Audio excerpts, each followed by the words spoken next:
hard to capture. Extravagant, resurrect the track and it's militant. And I react like a convict and start killing. It's manifesting. The gods work like appliances, dealing in my psyche.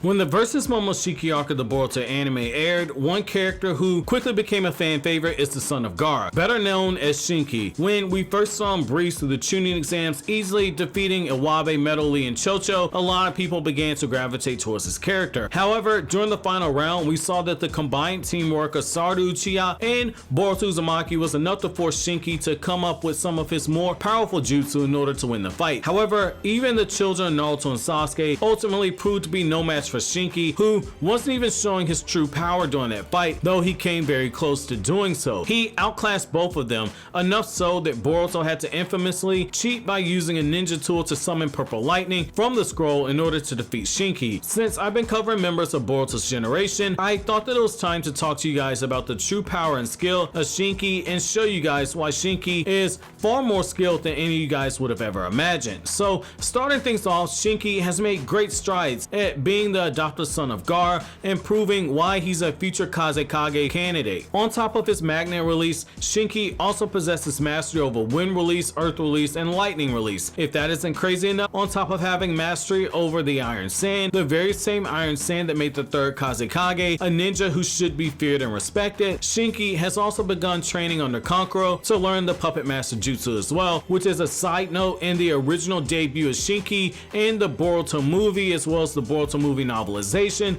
Shinki was also using iron sand in conjunction with his puppet master jutsu. That was something that I don't believe we saw in the anime version of this. Just as Boruto Uzumaki benefited from having the best teachers when it came to training, so too did Shinki benefit from being taken in by Gaara's family. There's a reason why he's considered to be both the most skilled as well as the strongest gaining from his village. Even the 5 Kage, while watching the chunin exams, were in utter awe of the raw power and the extremely high potential that Shinki showed, which goes a pretty long way given how critical the new generation of 5 Kage have been in regards to the lack of power that the new generation ninja have shown, with only Naruto Uzumaki stating that he believes that the new generation still has the potential to surpass the generation that Naruto and the other Kage came from. Upon first glance, you would think that Shinki wasn't physically strong or fast. However, we've seen on a couple occasions that once someone manages to break through his defenses, Shinki has responded more than once with quick reaction speeds that allow him to both avoid the attack as well as begin his own counterattack. Shinki also lives up to his reputation as being a genius, being able to control his puppets, using his iron sand, and eliminating the need to use chakra threads in order to control them, which also frees up Shinki in a battle if he needs to fight. If that isn't enough, during the years since Gaara has adopted Shinki, it was shown in the Urashiki arc that Shinki has been taught sealing jutsu by Gaara, which could prove to be something that comes in handy later on in the future as we encounter more powerful foes. Shinki's iron sand wall jutsu allows Shinki to wrap his entire body in a cloak of iron sand, which is then used to protect his body from both physical taijutsu attacks as well as offer some defense to elemental ninjutsu attacks that strike him as well. While it isn't the same as Gaara's ultimate defense, which could react at insane speeds in order to protect Gaara before Gaara even knew an attack was coming, Shinki's iron sand wall is still pretty durable and pretty impressive itself. The main drawback to using this jutsu is that it does eat up a considerable amount of chakra in order to use, but for a character like Shinki, who was strongly implied and stated to have special chakra residing inside of him, this isn't much of a problem, especially as his training continues and his stamina beefs up. His desert hand jutsu allows him to create massive hands of sand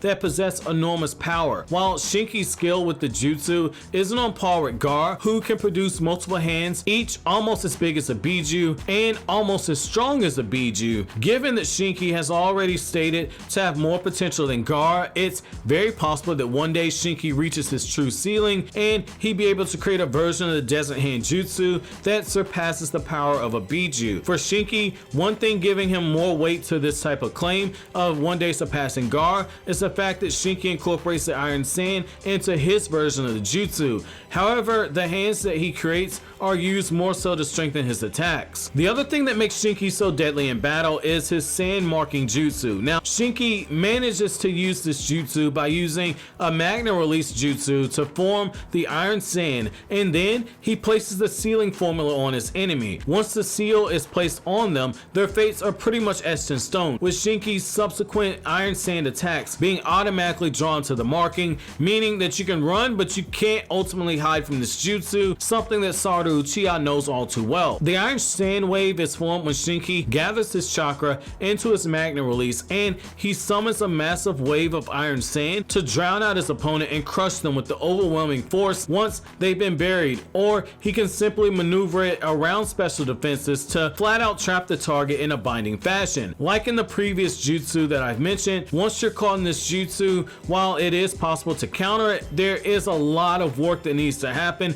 in order for you to do so. Shinki can also use his iron sand to perform his own variation of the sand coffin jutsu, which is meant to encase his target in iron sand. As the chakra is focused, the sand tightens around the body of the trapped person inside of it, and if enough chakra is poured into the jutsu, the person can either be suffocated or they can be flat out crushed to death. The sand restraint jutsu completely immobilizes the person who's caught inside of it, and it's impossible to escape unless the person who casts the jutsu is ultimately knocked unconscious, and when you think about it, even then the jutsu might still remain active, which means the only way that you can counter this jutsu successfully is to force the caster to run out of chakra. Essentially, the only way to exploit the weakness of this jutsu is to approach the person who's using it in a team setting, because if this is a one-on-one setting and your name isn't Mamoru Uchiha, then good luck trying to block this jutsu. Shinki's iron sand waterfall jutsu is used when he traps his target in the sand coffin and he stops him from moving. He then controls the iron sand around him to swarm the target in all directions and press into their body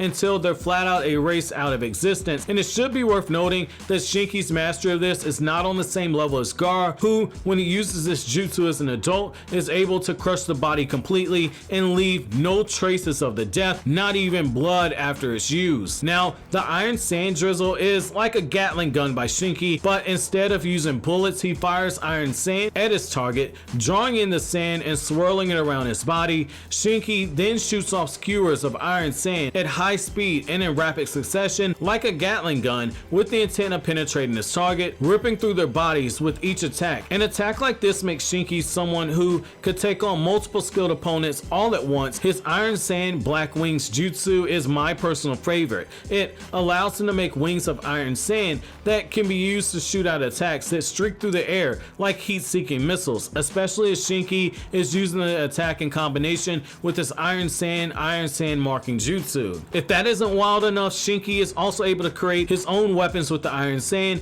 being shown as a young boy being able to create spears, spikes, swords, and other objects off of sheer instinct. His iron sand desert wave jutsu allows Shinki the ability to put up a wall of iron sand and hold off the attacks of his targets. His black iron puppet master jutsu allows Shinki to control his puppets using the iron sand when he uses the jutsu, and he does so with the intention of sealing away his targets, and because he's using the iron sand, he doesn't have to use chakra threads to do this. Finally, his black iron fist allows Shinki to combine magna release and lightning release to maneuver the massive hands that he creates using his iron sand, which allows him to both fend off attacks as well as dish out very powerful attacks. But what did you guys think about Shinki's skill set? Do you guys think that Shinki at this point is more skilled than Gaara was when Gaara was 13 years old? Let me know what you guys think down in the comment section below. But as always, guys, if you like anything I had to say, don't forget to comment, rate, subscribe, and share. Thank you so much for watching all the way to the end. Have an awesome day, guys.